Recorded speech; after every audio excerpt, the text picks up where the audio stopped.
A full Khan Johnson Batohi timeline. A docket implicating Khan reached Khan via Johnson. 4 years later, a protected disclosure implicating Johnson reaches Johnson via a senior prosecutorial channel approached to investigate her. In other words, the first leak helped the suspect see the case against him. The second leak helped the alleged leaker see the case against her. This is the story of the two leaks, how confidential evidence kept reaching the people under investigation. The background starts September 2017. Major General Feroz Khan is appointed head of operational intelligence support within crime intelligence. At that stage, he has not yet been allocated his own office, so he is sharing office space with two crime intelligence members, including the officer who now becomes witness O. The Petle complaint, the alleged confrontation. 26 June 2018, an incident allegedly occurs between Khan and his subordinate Brigadier Mpentle at the crime intelligence offices. Petle accuses Khan of common assault, intimidation, and assaulting or threatening her with a pen. She makes an A1 complaint statement, obtains a J88 medical report, and opens a criminal case at Silverton Police Station under CAS 422/06/2018. An audio recording of portions of the incident exists. And I think most of us have heard about this recording. Witness O later testifies that Khan came to her office on the day of the incident and conveyed in substance that he had put her in her place. She said the incident appeared out of character for him. The confidential docket material leaves the investigation. 3 July 2018, approximately 11:08 onwards, a journalist by the name of Barry Bateman receives from a confidential source an audio recording, photographs of Petle's A1 statement, photographs of the J88, and other material originating from the criminal complaint. Bateman asks his source what the recording concerns and is told it relates to an alleged assault and intimidation incident involving Khan and Brigadier Petle. This source's identity remained protected by Bateman. Andrea Johnson obtains the material.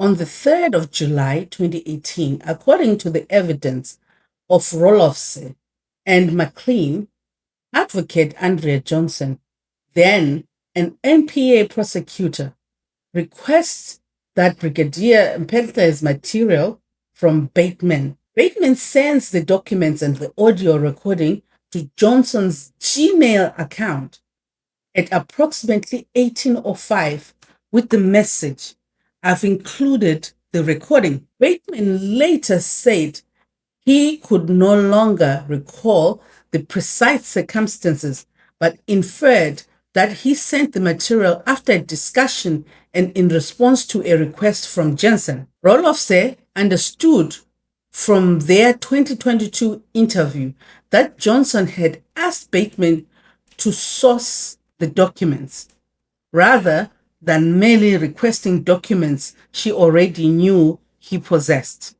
That distinction was explored but not conclusively resolved. The material reaches Khan. Now, the following day, the 4th of July 2018, around midday, Khan is attending a meeting in the crime intelligence boardroom.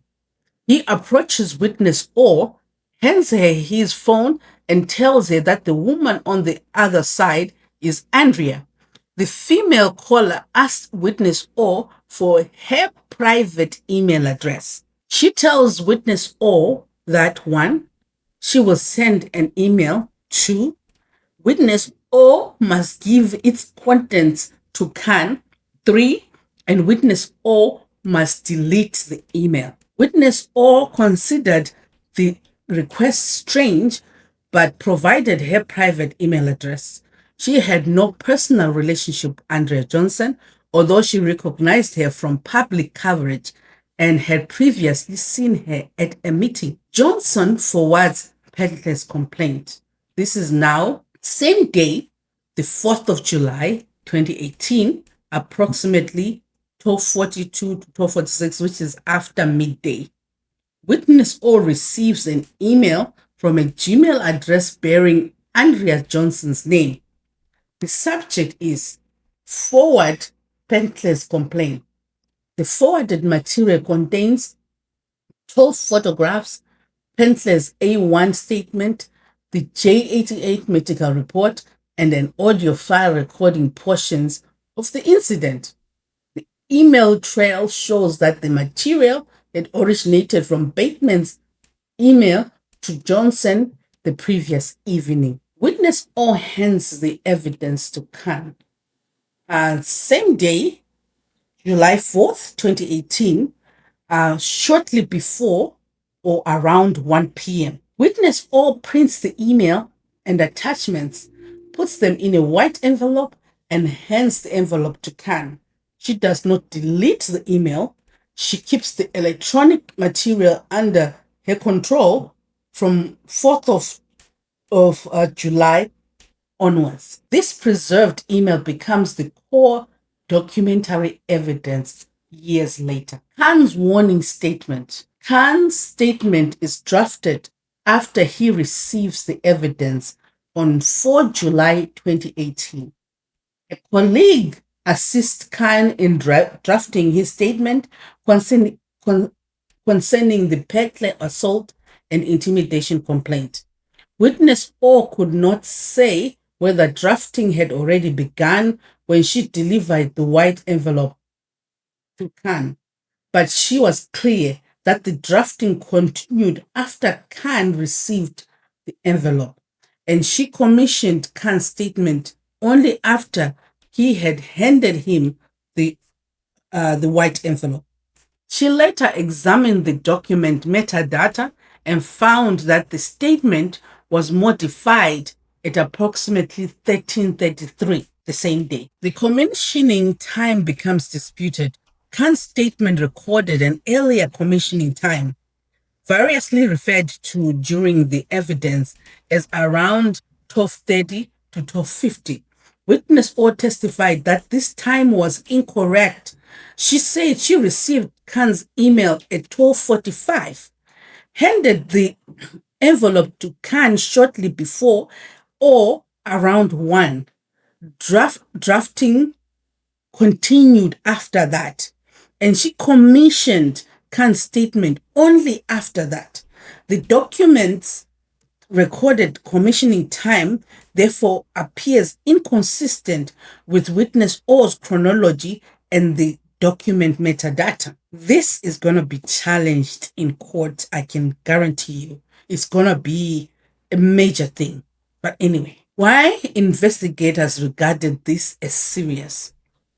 Roloff said Khan had received the complainant's full statement, medical evidence, and audio recording before giving his own warning statement and before he was entitled to disclose the disclosure of the document. Roloff said his concern was that Khan could tailor his account to the evidence, manufacture a version consistent with Pettler's statement, identify vulnerabilities in the complaint, and potentially approach other witnesses before the investigators reached them. Khan had not yet been charged and no prosecution decision had been made. The core allegation is therefore not simple that Khan saw a docket. Khan saw the evidence against him before formulating and commissioning his own version. That is the problem. the original case disappears. This is where Honorable Shongwe says the dockets get to be smeared.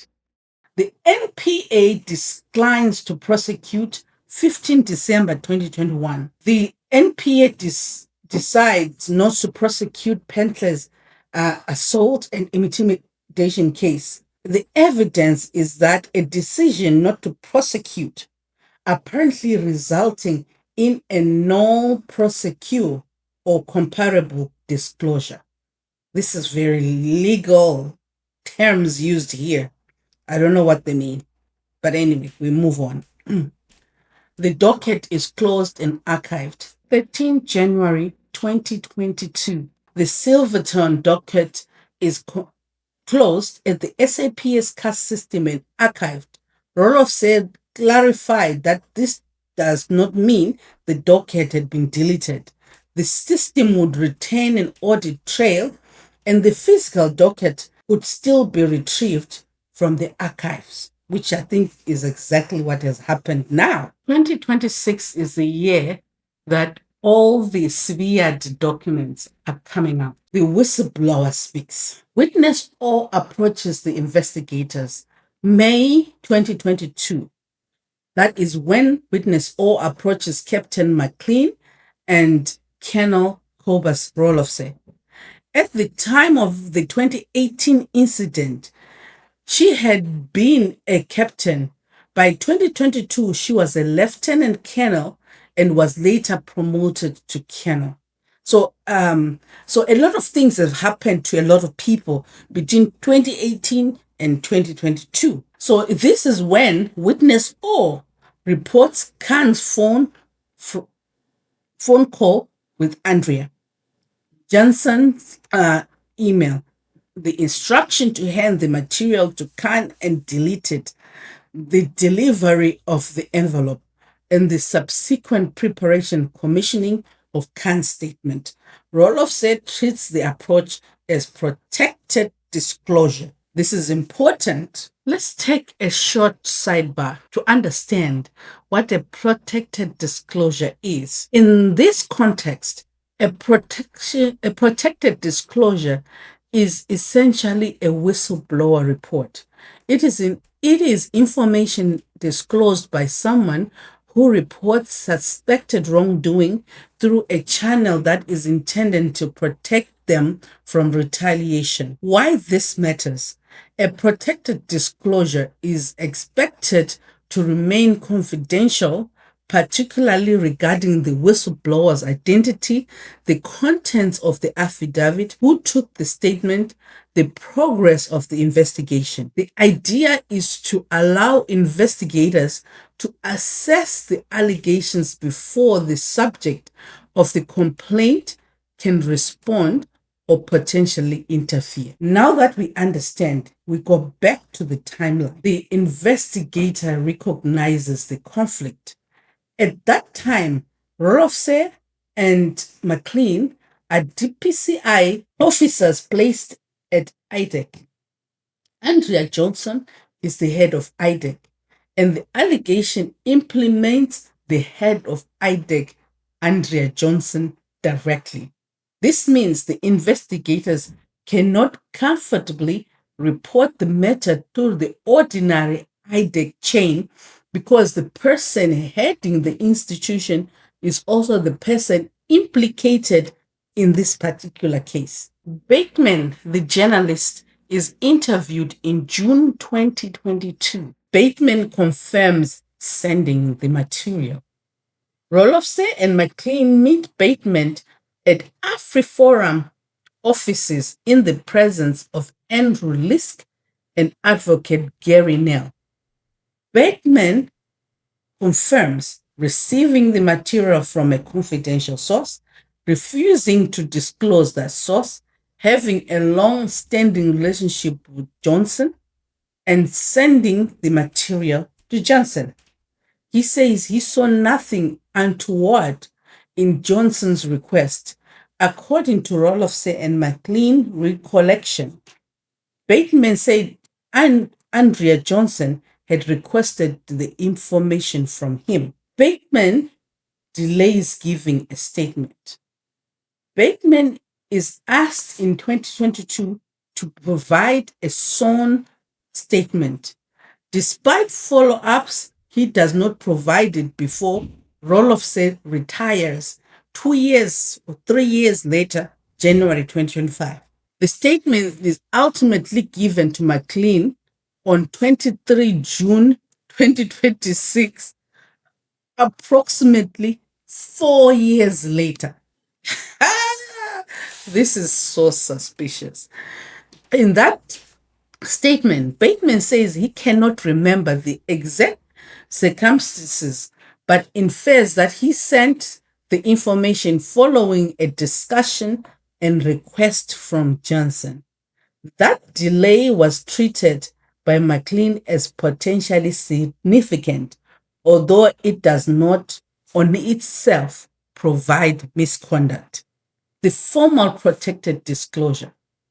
Witness O gives a sworn statement. August 2022, Witness O gives Roloff McLean a formal affidavit setting out the 4th of July 2018 events. The affidavit formally places Johnson and Khan allegations before the investigators. At that point, Johnson is still the head of Idac, where the investigators work, and report to her. Roloff escalates the matter. On the last week of August, Roloff escalates the matter in the last week of August 2022. Roloff approaches the national head of DPCI, who is Lieutenant General Godfrey Lebeya. He explains the allegations, gives Lebeya the whistleblower affidavit, and requests that an independent senior prosecutor be assigned to the case. Roloff expected Lebeya to approach the NDPP Shamila Batohi because the matter could not properly be handled by an ordinary lower court prosecutor or within Idac while Johnson headed the institution. The purpose of the escalation was therefore to protect the investigation from Johnson's conflict of interest. The second alleged leak. Johnson learns about the affidavit between August and 7 September 2022. The protected disclosure reaches or is communicated to Batohi's office. Exactly what happened inside Shamila Batohi's office was not established in the evidence presented. What is established is that through Roloff's testimony, it is what Johnson later told him. Johnson summons Roloff to her office. In 7 September 2022, Johnson asked Roloff to come to her office. According to Roloff, Johnson tells him his office had contacted her. She knew an affidavit had been made against her. She knew the identity of the whistleblower. She knew who had commissioned the affidavit. She had read the affidavit and she denied any wrongdoing at that time.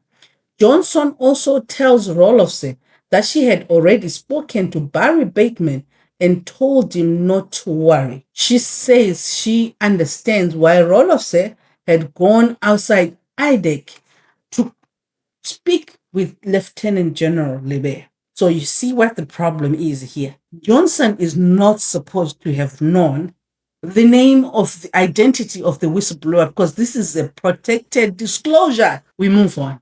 Roloff realizes confidentiality has been compromised. Roloff initially considers whether Johnson might simply have worked out who the whistleblower was, but he becomes deeply concerned because she allegedly knows the whistleblower identity, the commissioner of the affidavit, the affidavit's contents, and the allegations against her. In other words, the person implicated in the protected disclosure allegedly receives access to the disclosure before an independent investigation can properly proceed. What is actually proved and what is not?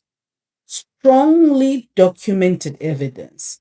The material presented supports that Bateman emailed the Panther material to Johnson. Johnson's Gmail account forwarded the email to Witness O.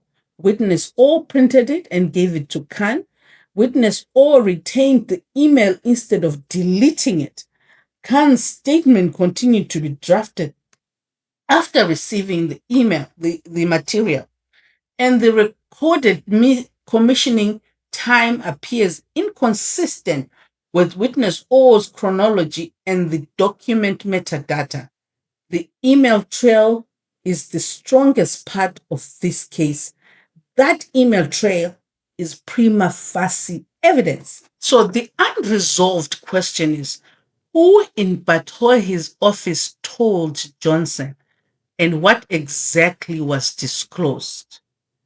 Batohi's office is implicated in the alleged second leak, but the evidence heard at the Madanga Commission did not yet establish that Batohi personally disclosed that affidavit to Johnson. So that is something that is yet to come. So this is not the end of this timeline because Batohi and Andrea Johnson are yet to testify. So please press the follow button for more updates on this timeline of Khan, Johnson, and Batohi.